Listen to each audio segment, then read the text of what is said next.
새벽 3시 경부고속도로 하행선 주감휴게소. 강도윤은 25톤 화물트럭의 시동을 껐습니다. 엔진이 멈추자 차 안이 갑자기 고요해졌지요. 멀리서 다른 트럭들이 지나가는 소리만 낮게 울려 퍼질 뿐이었습니다. 도윤은 운전석에 기댄 채 한숨을 길게 내쉬었습니다.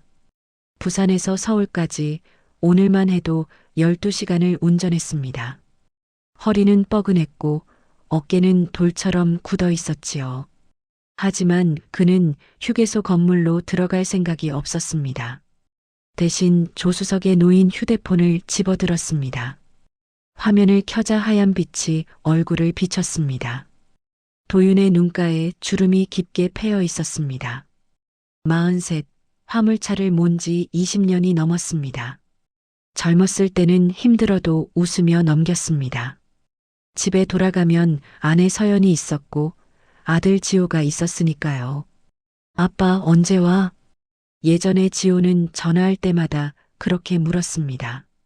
목소리에 기대가 가득했지요. 도윤은 그 목소리를 들으면 피곤이 싹 가셨습니다. 빨리 집에 가고 싶었습니다. 하지만 요즘은 달랐습니다. 아빠 다녀와. 지호의 대답은 짧아졌습니다. 눈을 마주치지도 않았습니다. 저녁 식사 시간에도 말수가 줄었지요. 도윤이 물으면 고개만 끄덕이거나 응 한마디로 끝냈습니다. 무슨 일이 있나? 처음엔 사춘기려니 했습니다. 중학교 2학년 예민할 나이였으니까요. 하지만 뭔가 달랐습니다. 지호는 예민한 게 아니라 무서워하는 것처럼 보였습니다. 아빠를 피하는 게 아니라 엄마 눈치를 보는 것 같았지요. 도윤은 휴대폰 갤러리를 열었습니다. 손가락이 미세하게 떨렸습니다. 폴더 하나를 눌렀습니다. 이름은 작업일지였지요. 하지만 안에는 운송 기록이 아니라 영상 파일들이 가득했습니다. 일주일 전 도윤은 결심했습니다. 집안 거실 책장 위에 작은 카메라를 설치했지요. 먼지 쌓인 액자 뒤에 숨겼습니다. 서연도 지호도 눈치채지 못했습니다. 나도 미쳤나? 카메라를 살 때 도윤은 스스로에게 물었습니다. 아내를 의심한다는 게 말이 됩니까? 15년을 함께 산 사람을, 지호를 낳고 함께 키운 사람을. 하지만 의심은 지울 수 없었습니다. 서연은 변했습니다. 도윤이 출장 갈 때마다 표정이 밝아졌지요. 예전엔 조심히 다녀와 하며 걱정했는데 요즘은 잘 다녀와 하고 돌아섰습니다. 휴대폰도 자주 확인했습니다. 화면을 보며 미소 짓다가 도윤이 다가가면 얼른 화면을 끄곤 했지요. 설마. 도윤은 그렇게 중얼거렸습니다. 설마 그럴 리 없다고. 서연은 그런 사람이 아니라고. 하지만 가슴 한쪽이 무너지는 느낌은 멈추지 않았습니다. 첫 번째 영상을 재생했습니다. 날짜는 사흘 전이었습니다. 화면 속 거실은 고요했습니다. 시계가 밤 11시를 가리켰지요. 지호는 방에 들어갔고 서연은 소파에 앉아 TV를 보고 있었습니다. 도윤은 화면을 빨리 감기했습니다. 자정이 넘었습니다. 서연이 일어났습니다. 복도를 걸어 지호 방 앞에 섰지요. 문을 열고 들어갔습니다. 도윤의 손이 멈췄습니다. 심장이 쿵쿵 뛰었습니다. 화면은 복도까지만 보였습니다. 방 안은 보이지 않았지요. 하지만 문이 닫혔습니다. 5분이 지났습니다. 10분이 지났습니다. 뭐 하는 거야? 도윤은 입술을 깨물었습니다. 손가락으로 화면을 스쳐 다음 영상을 눌렀습니다. 이틀 전 영상이었습니다. 똑같았습니다. 자정이 넘자 서연이 일어나 지호 방으로 들어갔고 15분 뒤 나왔습니다. 그 다음날 영상도 마찬가지였습니다. 매일 밤 서연은 지호 방에 들어갔습니다. 안 돼. 도윤은 작게 중얼거렸습니다. 목소리가 떨렸지요. 트럭 안어둠 속에서 그의 얼굴은 창백했습니다. 휴대폰 화면에서 새어나오는 파란 빛만이 그를 비췄습니다. 마지막 영상을 열었습니다. 어젯밤 것이었습니다. 도윤이 부산으로 떠난 날 밤이었지요. 화면 속 서연은 지호 방으로 들어갔습니다. 이번엔 20분이 넘도록 나오지 않았습니다. 도윤은 휴대폰을 떨어뜨릴 뻔했습니다. 손이 심하게 떨렸지요. 숨을 쉬기가 힘들었습니다. 가슴이 조여왔습니다. 내가 뭘 본 거지? 그는 스스로에게 물었습니다. 하지만 대답은 이미 알고 있었습니다. 믿고 싶지 않았지만 부정할 수 없었습니다. 창밖으로 다른 트럭 한 대가 지나갔습니다. 헤드라이트가 잠시 도윤의 얼굴을 비췄다가 사라졌지요. 다시 어둠이 내려앉았습니다. 도윤은 휴대폰을 꼭 쥐었습니다. 화면은 꺼졌지만 머릿속엔 영상이 계속 재생됐습니다. 서연이 문을 열고 들어가는 모습, 닫히는 문, 그리고 지호가 보였던 그 표정들, 말수가 줄어든 것, 눈치를 보던 것, 밥을 잘 먹지 않던 것. 그래서 그랬구나. 도윤은 고개를 떨어뜨렸습니다. 주먹을 쥐었지요. 손등에 핏줄이 붉어졌습니다. 무엇을 해야 할지 몰랐습니다. 당장 집으로 달려가야 할지 아니면 더 확인해야 할지 생각이 복잡했습니다. 하지만 한 가지는 분명했습니다. 이건 끝이 아니었습니다. 이제 시작이었습니다. 도윤은 휴대폰을 내려놓았습니다. 하지만 눈을 감아도 영상 속 장면이 지워지지 않았지요. 언제부터였지? 그는 기억을 거슬러 올라갔습니다. 한 달 전쯤이었습니다. 처음으로 이상함을 느낀 건 그날도 사흘 만에 집에 돌아왔습니다. 현관문을 열었지요. 예전 같으면 지호가 뛰어나왔을 겁니다. 아빠 하고 소리치며 안겼지요. 도윤은 그럴 때마다 아들을 번쩍 들어 올렸습니다. 지호는 깔깔 웃었습니다. 하지만 그날은 달랐습니다. 현관이 조용했습니다. 거실에서 TV 소리만 들렸지요. 도윤은 신발을 벗으며 안을 들여다봤습니다. 지호는 소파에 앉아 있었습니다. 고개를 숙인 채였지요. TV를 보는 것 같았지만 눈동자가 움직이지 않았습니다. 지호야, 아빠 왔어. 도윤이 말했습니다. 지호는 고개를 살짝 들었습니다. 그리고 작게 말했지요. 다녀왔어. 목소리에 힘이 없었습니다. 표정도 굳어 있었습니다. 도윤은 이상했지만 물어보지 않았습니다. 피곤했으니까요. 샤워나 하고 싶었습니다. 부엌에서 서연이 나왔습니다. 왔어? 밥 먹어? 응, 먹을게. 서연은 고개를 끄덕이고 밥상을 차렸습니다. 도윤은 식탁에 앉았지요.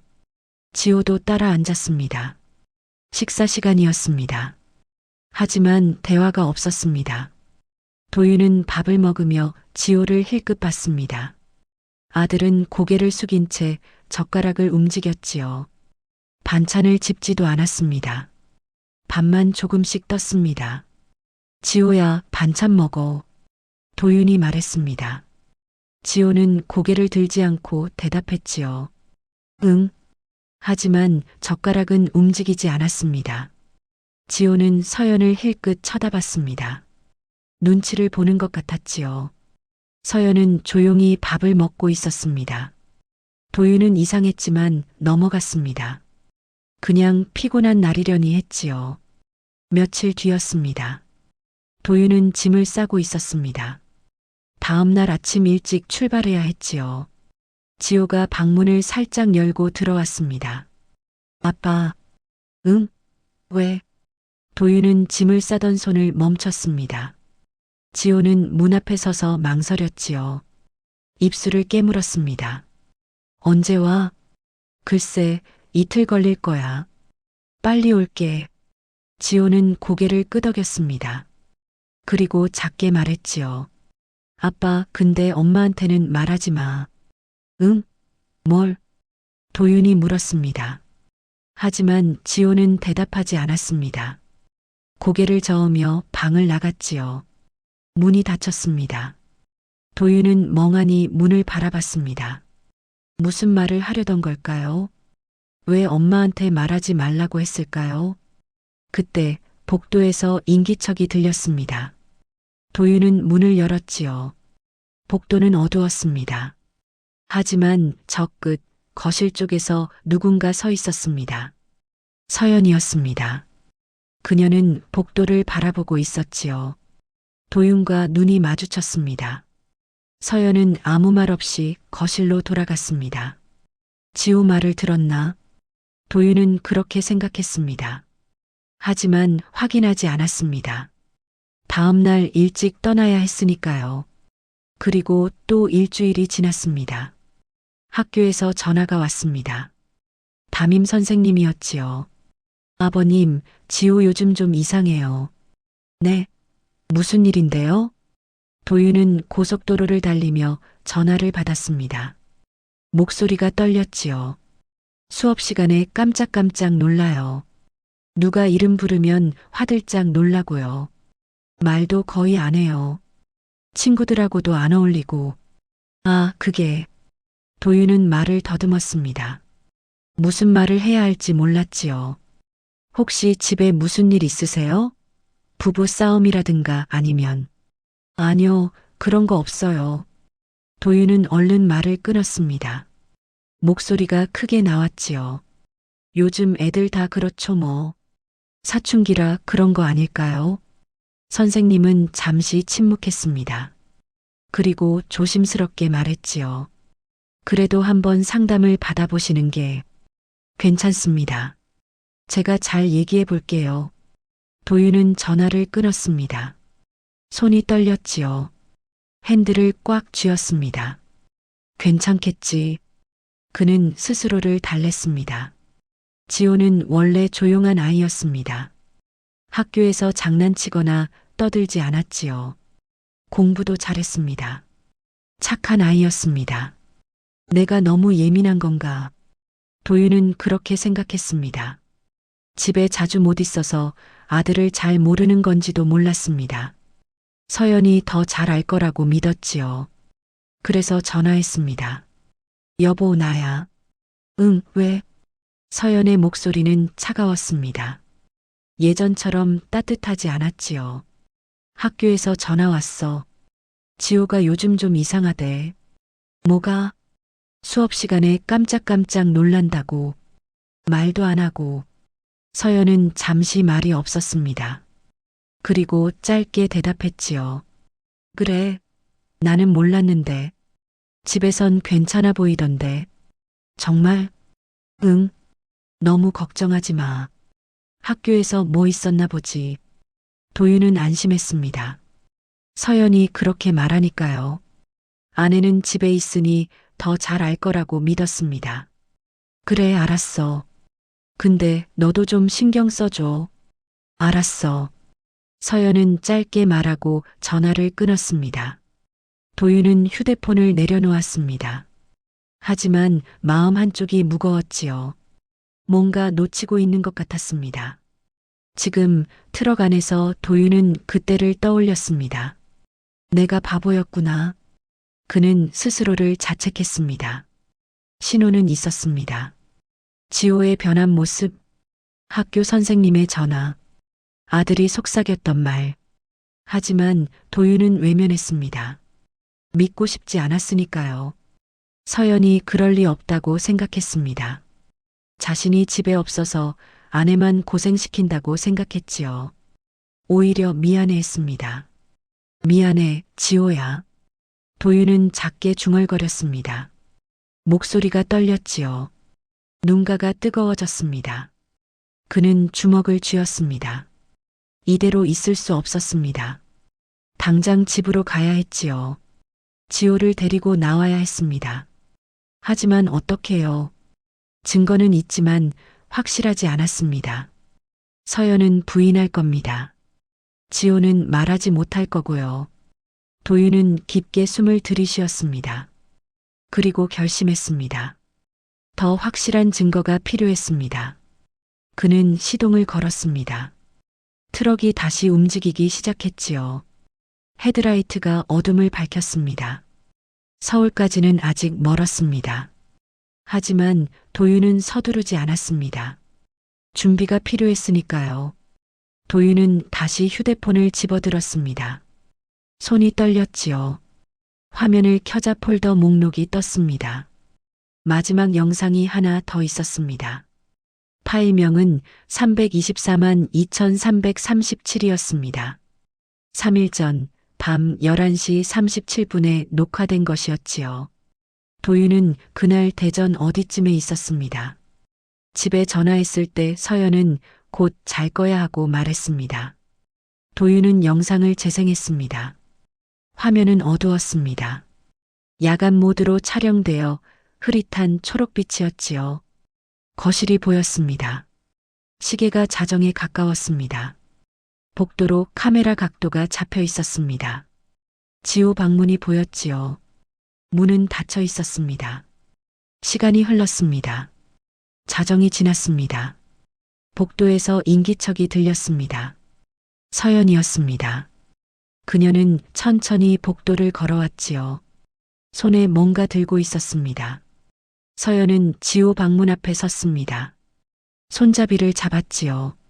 천천히 돌렸습니다. 문이 열렸습니다. 도윤은 숨을 멈췄습니다. 카메라는 방 안을 비추지 못했습니다. 각도가 맞지 않았지요. 하지만 소리는 들렸습니다. 엄마. 지호의 목소리였습니다. 작고 떨렸지요. 제발 오늘은 안 하면 안 돼? 애원하는 목소리였습니다. 도윤은 화면을 꽉 쥐었습니다. 손에 땀이 났지요. 서연의 목소리가 들렸습니다. 차갑고 낮았습니다. 아빠한테 아무 말 안 하는 대신 정신 똑바로 차리자고 했지? 엄마, 나 잘할게. 진짜로. 잘하긴. 오늘 학교에서 또 전화 왔어. 수업 시간에 멍 때린다고. 미안해요. 지호의 목소리가 울먹였습니다. 도윤은 숨을 쉴 수가 없었지요. 가슴이 찢어지는 것 같았습니다. 서연이 방 안으로 들어갔습니다. 문이 닫혔지요. 하지만 소리는 계속 들렸습니다. 이리 와. 엄마, 제발. 입 닫혀. 무언가 바스락거리는 소리가 났습니다. 테이프 소리 같았지요. 그리고 지호의 목소리가 끊겼습니다. 이러면 이웃에서 민원 안 들어와. 서연의 목소리였습니다. 담담했습니다. 마치 당연한 일을 하는 것처럼 말했지요. 그리고 무언가 부딪히는 소리가 났습니다. 탁! 둔탁한 소리였습니다. 플라스틱이 살에 닿는 소리 같았지요. 탁! 탁! 소리가 계속됐습니다. 일정한 간격이었습니다. 서연은 천천히 조용히 무언가를 반복하고 있었습니다. 지호의 소리는 들리지 않았습니다. 울음도 비명도 없었지요. 테이프에 막혀 있었으니까요. 하지만 다른 소리가 들렸습니다. 침대 프레임이 삐걱거렸습니다. 이불이 바스락거렸지요. 몸부림치는 소리였습니다. 도윤은 화면을 더 이상 볼 수 없었습니다. 눈을 감았지요. 하지만 소리는 멈추지 않았습니다. 탁, 탁, 탁. 정신 좀 차려라. 내가 이 모양이면 아빠가 뭐라고 생각하겠어. 서연의 목소리가 들렸습니다. 숨도 차지 않았습니다. 담담했지요. 다 너 잘 되라고 하는 거야. 도윤은 휴대폰을 떨어뜨릴 뻔했습니다. 손이 마구 떨렸지요. 숨을 제대로 쉴 수가 없었습니다. 목이 조여왔습니다. 헛구역질이 나왔습니다. 도윤은 조수석 창문을 열었습니다. 차가운 바람이 얼굴을 때렸지요. 하지만 속은 뒤틀렸습니다. 신음이 새어나왔습니다. 도윤은 얼굴을 손으로 감싸쥐었습니다. 눈물이 흘러나왔지요. 이게 진짜 우리 집이 맞냐? 믿을 수 없었습니다. 서연이었습니다. 15년을 함께 산 아내였지요. 지호를 낳았습니다. 밤새 아픈 아들을 안고 달래던 사람이었습니다. 그 사람이 지금 아들에게 그런 짓을 하고 있었습니다. 도윤은 다시 휴대폰을 집었습니다. 영상은 계속 재생되고 있었지요. 소리만 들렸습니다. 5분이 지났습니다. 문이 열리는 소리가 났습니다. 서연이 나왔습니다. 손에 들고 있던 건 슬리퍼였습니다. 은색 실내화였지요.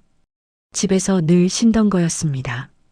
서연은 복도를 걸어 거실로 갔습니다. 표정은 평온했습니다. 아무 일도 없었다는 듯 소파에 앉았지요. 휴대폰을 꺼내 화면을 봤습니다. 도윤은 화면을 멈췄습니다. 서연의 얼굴이 정지돼 있었습니다. 미소 짓고 있었지요.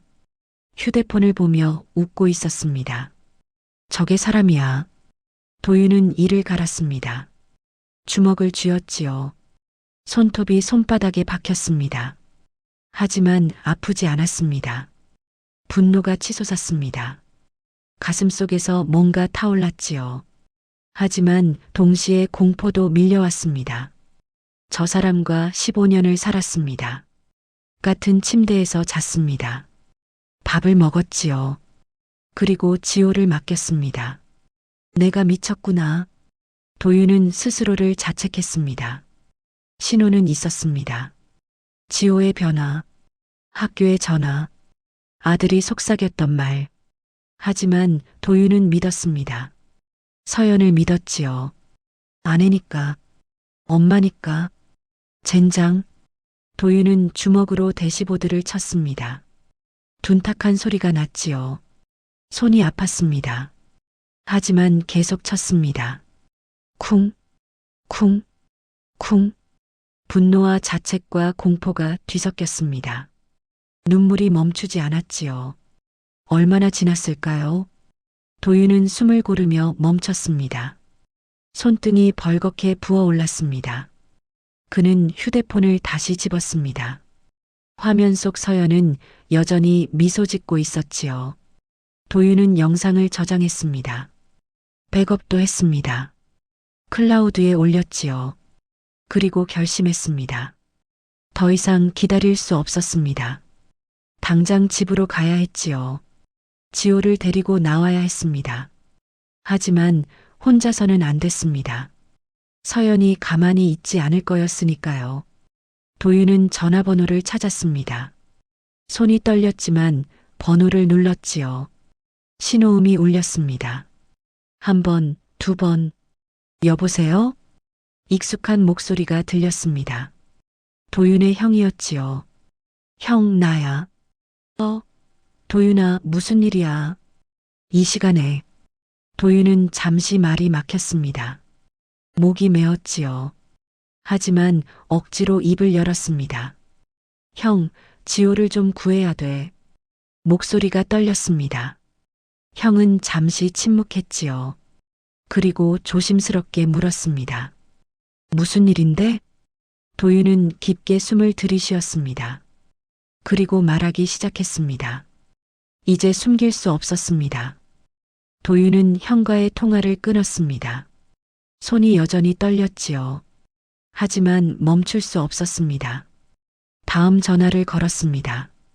처남 한기석이었습니다. 신호음이 길게 울렸습니다.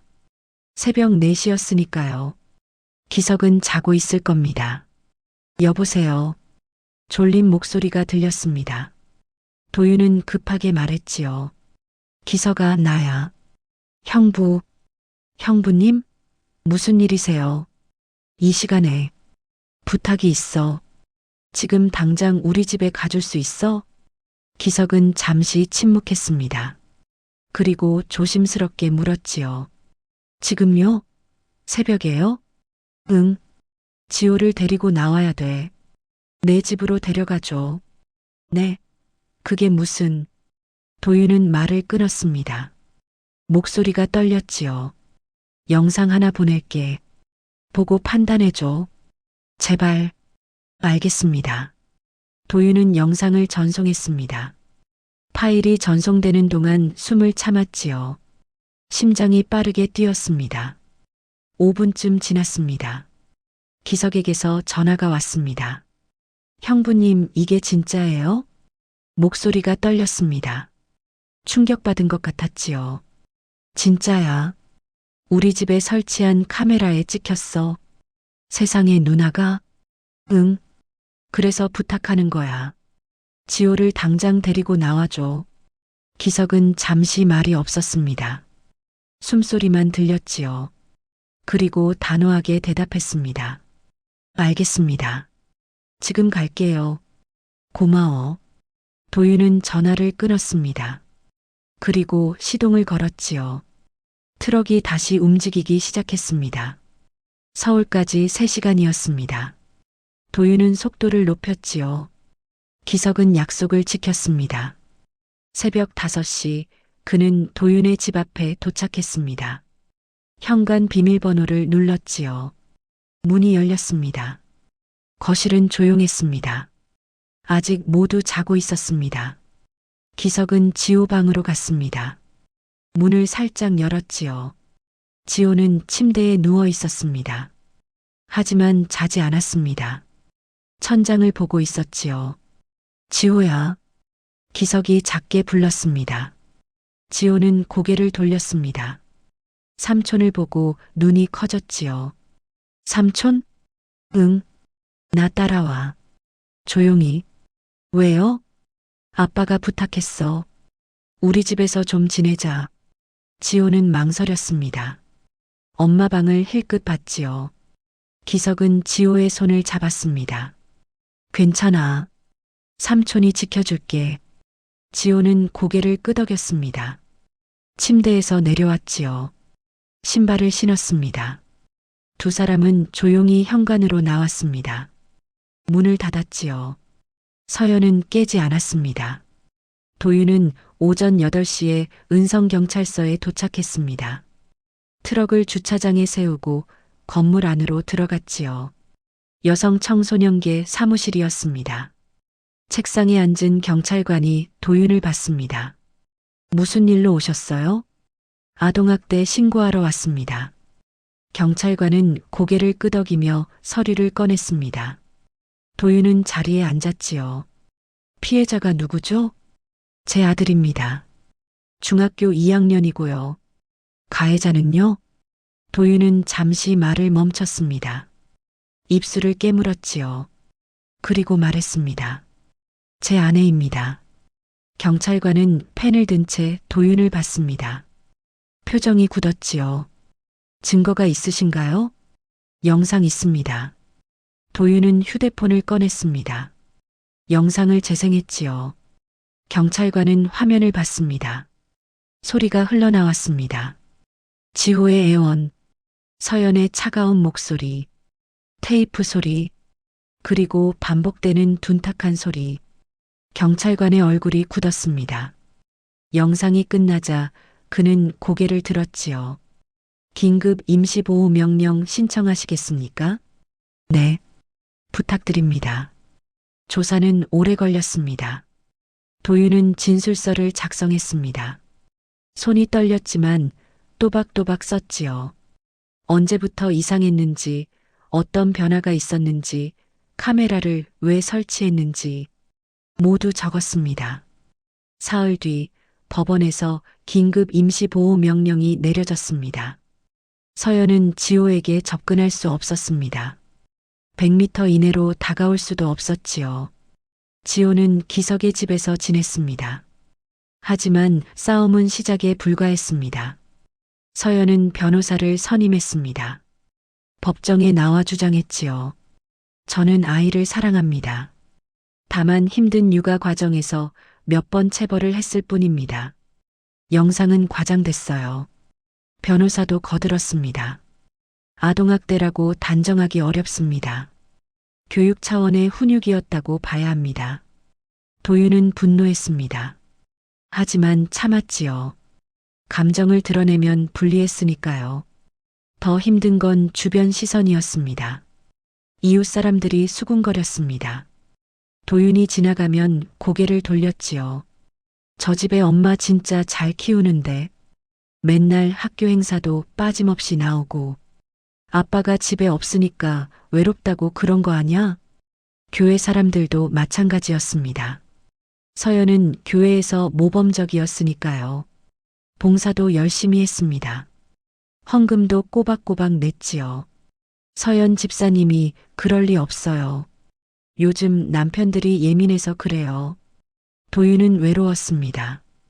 믿어주는 사람이 없었지요. 형과 기성만이 곁에 있었습니다. 하지만 포기하지 않았습니다. 조사에 성실히 임했습니다. 진술도 빠짐없이 했지요. 상담 일정도 모두 지켰습니다. 한 달 뒤 아동상담센터에서 지호와 면담이 있었습니다. 도윤도 따라갔지요. 상담사 박소연이 지호를 만났습니다. 30분쯤 지났습니다. 문이 열리고 소연이 나왔지요. 아버님, 잠시 얘기 좀 할까요? 네. 도윤은 상담실 옆 복도에서 소연과 마주 앉았습니다. 소연은 조심스럽게 말했지요. 지호가 많이 힘들어했어요. 하지만 지금은 안전하다는 걸 알고 있습니다. 그래요? 네. 아버님이 의심을 포기하지 않았기 때문에 아이가 살아난 거예요. 도윤은 고개를 숙였습니다. 눈가가 뜨거워졌지요. 저는 너무 늦었어요. 아닙니다. 늦지 않았어요. 아버님이 아니었으면 지호는 계속 그 상황에 있었을 겁니다. 소연은 도윤의 어깨를 가볍게 두드렸습니다. 목소리가 따뜻했지요. 지금부터가 중요합니다. 지호는 회복할 수 있어요. 시간이 걸리겠지만요. 도윤은 고개를 들었습니다. 눈물을 닦았지요. 제가 뭘 해야 할까요? 곁에 있어 주세요. 아이가 아버님을 믿을 수 있도록요. 도윤은 고개를 끄덕였습니다. 그날 밤 도윤은 기석의 집으로 갔습니다. 지호가 방에 있었지요. 문을 두드렸습니다. 지호야, 아빠야. 응. 도윤은 문을 열고 들어갔습니다. 지호는 책상에 앉아 있었습니다. 책을 펼쳐놓았지만 읽지는 않았지요. 괜찮아? 도윤이 물었습니다. 지호는 고개를 끄덕였습니다. 하지만 눈을 마주치지 않았지요. 도윤은 침대에 앉았습니다. 잠시 침묵이 흘렀습니다. 그리고 도윤이 말했지요. 미안해. 지호는 고개를 들었습니다. 도윤은 계속 말했습니다. 아빠가 몰랐어. 너한테 그런 일이 있는 줄. 미안해. 지호는 입술을 깨물었습니다. 눈가가 붉어졌지요. 괜찮아요. 아니야. 괜찮지 않아. 아빠가 지켜줬어야 하는데. 도윤은 지호에게 다가갔습니다. 조심스럽게 어깨를 안았지요. 지호는 처음엔 굳어 있었습니다. 하지만 천천히 아빠 품에 기댔습니다. 이제 괜찮아. 아빠가 지켜줄게. 지호는 대답하지 않았습니다. 하지만 고개를 끄덕였지요. 도윤은 아들을 안고 있었습니다. 밖에서 차 소리가 들렸습니다. 세상은 여전히 차갑고 냉정했지요. 하지만 도윤은 포기하지 않을 겁니다. 지호를 지키기 위해서라면 세상과 끝까지 싸울 겁니다. 석 달이 지났습니다. 법원 앞 계단에서 도윤은 판결문을 받았습니다.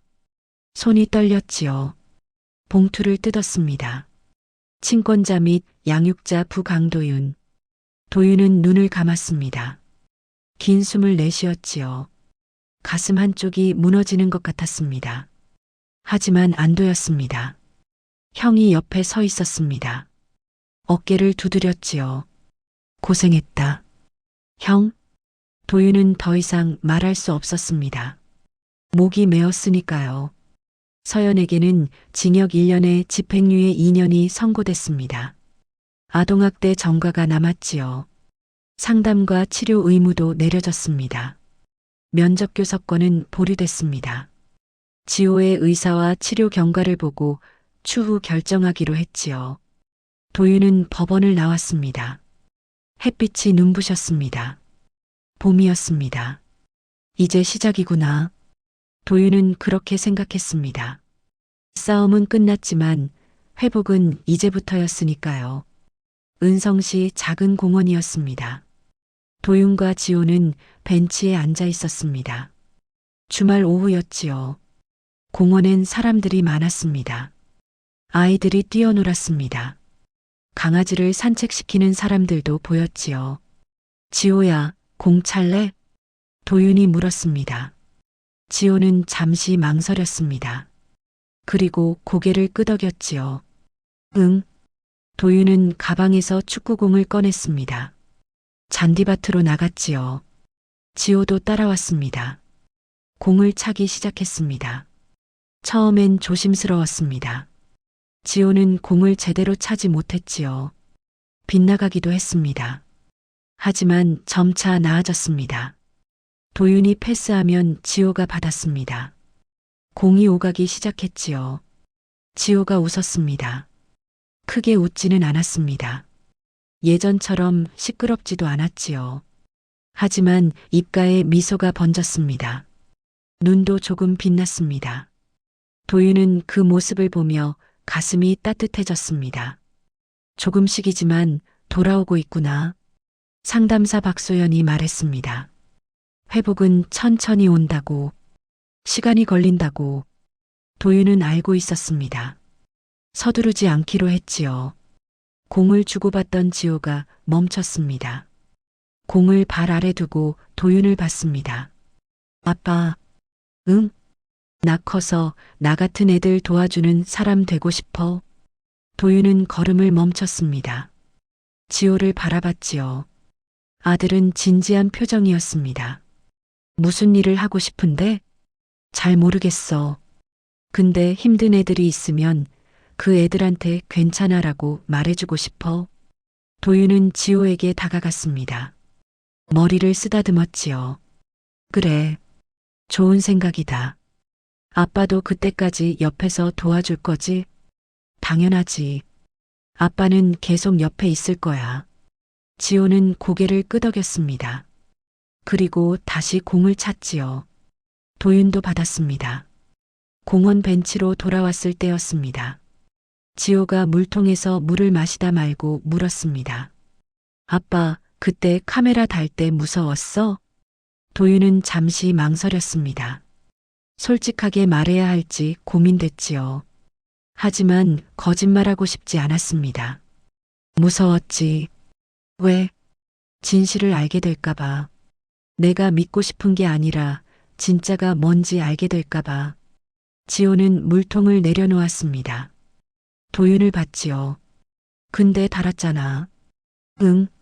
근데 더 무서운 게 있더라. 뭔데?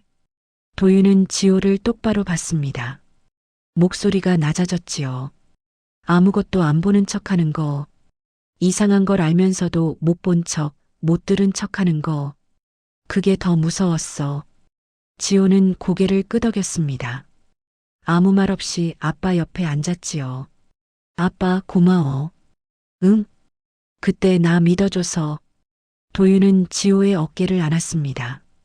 아들은 아빠 품에 기댔지요. 아빠가 더 고마워. 견뎌줘서. 두 사람은 한동안 그렇게 앉아 있었습니다. 공원엔 아이들의 웃음소리가 들렸습니다. 바람이 불었지요. 벚꽃 꽃잎이 날렸습니다. 봄이었습니다. 그날 밤 도윤은 일기를 썼습니다. 처남 기석의 집에서 나와 작은 투룸을 얻었습니다. 지호와 단둘이 살기 시작했지요. 거실 책상에 앉아 노트를 펼쳤습니다. 펜을 들었습니다. 한참을 망설이다가 쓰기 시작했지요. 오늘 지호가 공원에서 웃었다. 크게 웃진 않았다. 예전처럼 소리내 웃지도 않았다. 하지만 분명히 웃었다. 그걸 보는 순간 내가 제대로 된 선택을 했다는 걸 알았다. 도윤은 잠시 펜을 멈췄습니다. 창밖을 봤지요. 아파트 불빛이 보였습니다. 누군가의 집이었습니다. 누군가의 일상이었지요. 그 집엔 괜찮을까? 문득 그런 생각이 들었습니다. 저 많은 집 중에 또 누군가 힘들어하고 있는 건 아닐까? 누군가 신호를 보내는데 어른들이 못 본 척하는 건 아닐까? 도윤은 다시 노트를 봤습니다. 마지막 문장을 적었지요. 아이의 이상 신호를 그냥 지나치는 어른과 끝까지 그 이유를 확인하는 어른의 차이는 한 아이의 인생을 갈라놓는다. 나는 이제야 비로소 진짜 아버지가 되기 시작했다. 늦었지만 멈추지 않을 것이다. 지호가 다시 웃을 수 있을 때까지, 그리고 그 웃음이 진짜가 될 때까지. 도윤은 펜을 내려놓았습니다. 노트를 덮었지요. 지호 방에서 불빛이 새어나왔습니다. 아직 자지 않은 것 같았습니다. 도윤은 일어나 복도를 걸었지요. 문을 두드렸습니다. 지호야, 앉아. 아직. 뭐해? 책 읽어. 도윤은 문을 살짝 열었습니다. 지호는 침대에 앉아 책을 보고 있었지요. 학교에서 빌려온 책이었습니다. 일찍 자야지. 응. 조금만 더. 도윤은 고개를 끄덕였습니다. 문을 닫으려다 멈췄지요. 그리고 다시 말했습니다. 지호야. 응? 잘 자. 아빠도. 도윤은 문을 닫았습니다. 거실로 돌아와 소파에 앉았지요. 창밖을 봤습니다. 밤은 깊었습니다. 별이 보였지요. 작고 희미했지만 분명히 빛나고 있었습니다. 도윤은 그 별들을 보며 생각했습니다. 앞으로도 힘들 거야. 지호의 상처는 쉽게 아물지 않을 겁니다. 악몽을 꿀 수도 있지요. 사람들을 믿기 힘들어할 수도 있습니다. 하지만 도윤은 포기하지 않을 겁니다. 매일 아침 지호를 깨울 겁니다. 밥을 차려줄 거고요. 학교에 데려다 줄 겁니다. 상담 일정도 빠짐없이 지킬 거고요. 주말엔 공원에 갈 겁니다. 그렇게 천천히 함께 걸어갈 겁니다. 진짜 아버지가 된다는 건 이런 거구나. 도윤은 그렇게 생각했습니다. 아이를 지키는 것, 신호를 놓치지 않는 것, 외면하지 않는 것, 곁에 있어주는 것. 그게 아버지였습니다. 도윤은 불을 끄고 침실로 들어갔습니다. 침대에 누웠지요. 눈을 감았습니다. 내일도 해가 뜰 겁니다. 그리고 도윤은 일어날 겁니다. 지호와 함께 새로운 하루를 시작할 겁니다. 천천히 하지만 멈추지 않고